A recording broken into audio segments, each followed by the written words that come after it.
annals of ancient Egyptian king Thutmose III described a marvelous foreign bird that gives birth daily. Zoroastrians viewed them as spirits whose cries told of the cosmic struggle between darkness and light. Romans brought them on their military campaigns to foretell the success of future battles. And today, this bird still occupies an important, though much less honorable position on our dinner plates.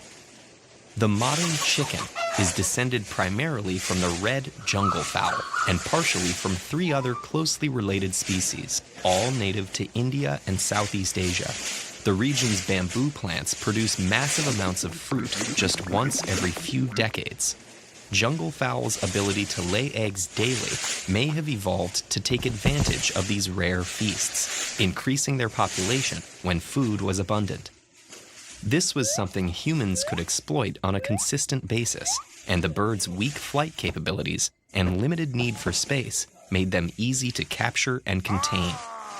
The earliest domesticated chickens, dating at least back to 7,000 years ago, weren't bred for food, but for something considered less savory today.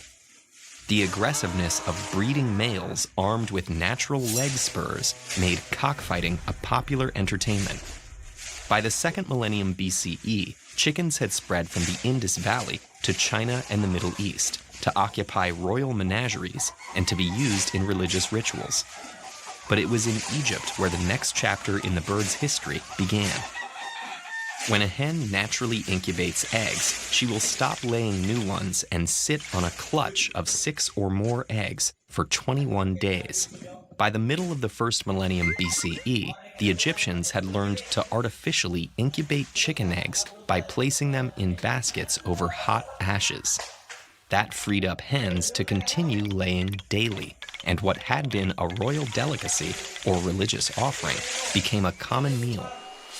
Around the same time as Egyptians were incubating eggs, Phoenician merchants introduced chickens to Europe, where they quickly became an essential part of European livestock. However, for a long time, the chicken's revered status continued to exist alongside its culinary one.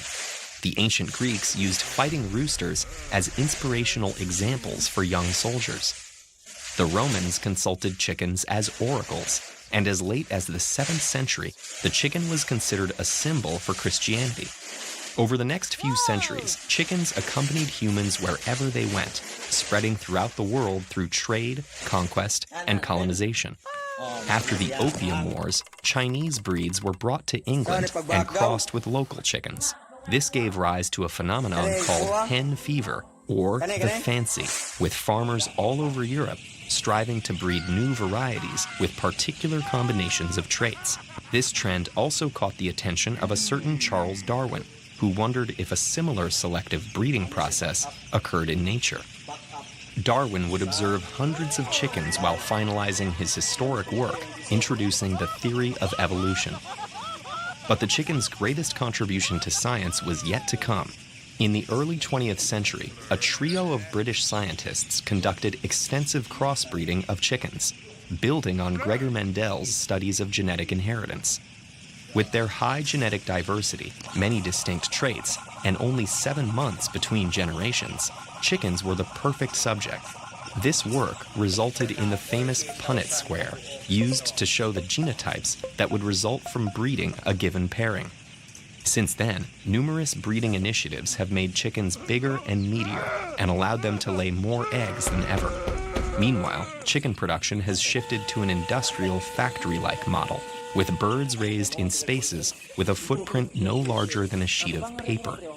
And while there's been a shift towards free-range farming due to animal rights and environmental concerns, most of the world's more than 22 billion chickens today are factory-farmed. From gladiators and gifts to the gods, to traveling companions and research subjects, chickens have played many roles over the centuries. And though they may not have come before the proverbial egg, chicken's fascinating history tells us a great deal about our own. So what about the chickens? What do they think of all this? Since we can't say for sure, why not take a moment to learn more about how animals communicate and how they experience pain? Bakit yung itre?